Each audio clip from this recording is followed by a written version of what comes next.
Hi guys, Sandy Ingram here. Welcome. We have some breaking news and interesting news. First of all, Iraq Shiite coalition framework divided over prime minister selection as Maliki rejects withdrawal. A deepening impasse in Iraq Shiite coordination framework amid internal rivalries and U.S. sanctions has stalled agreement on a prime minister. But what the U.S. has been doing in the background is placing sanctions on individuals in Iraq. The certain individuals who are attached to or in agreement with or in strong arms with the Shiite coordination framework. So that's what's happening in the background. The Treasury Department, the U.S. Treasury Department is attacking certain individuals. So the U.S. is very serious about Maliki not being the prime minister of Iraq. However, this video is about Venezuela. So let's get started on what's happening in Venezuela, because we think that Venezuela could become the next Panama as far as the currency is concerned.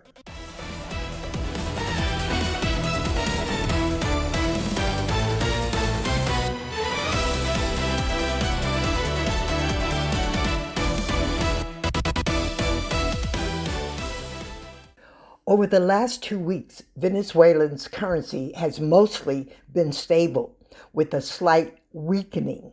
Let's talk about it, because Venezuela is experiencing something that we can only hope Iraq will experience in the near future. Over the past couple of weeks, one of the biggest reasons the Venezuelan currency has held relatively steady is because of changes happening behind the scenes. Now, this is what happens when the U.S. is for your currency revaluing or adjusting to a higher rate. First, the United States eased some sanctions, allowing transactions with certain Venezuelan banks again.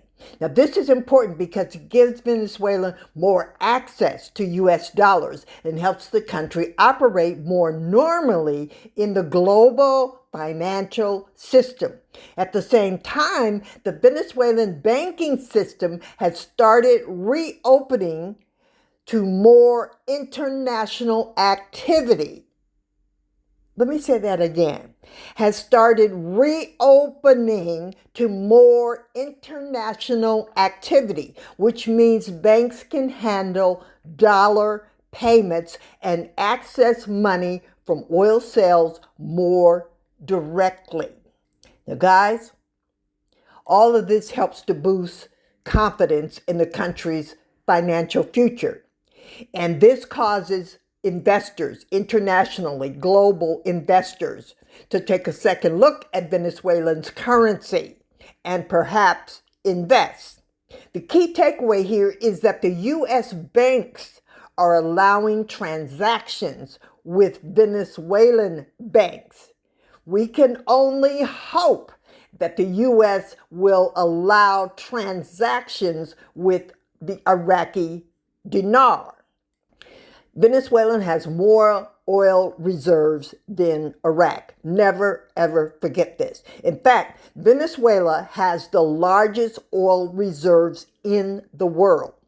It is only rumored, and I repeat, it is only rumored that Haiti may have more oil than Venezuela. Just a strong rumor that you should never, ever forget.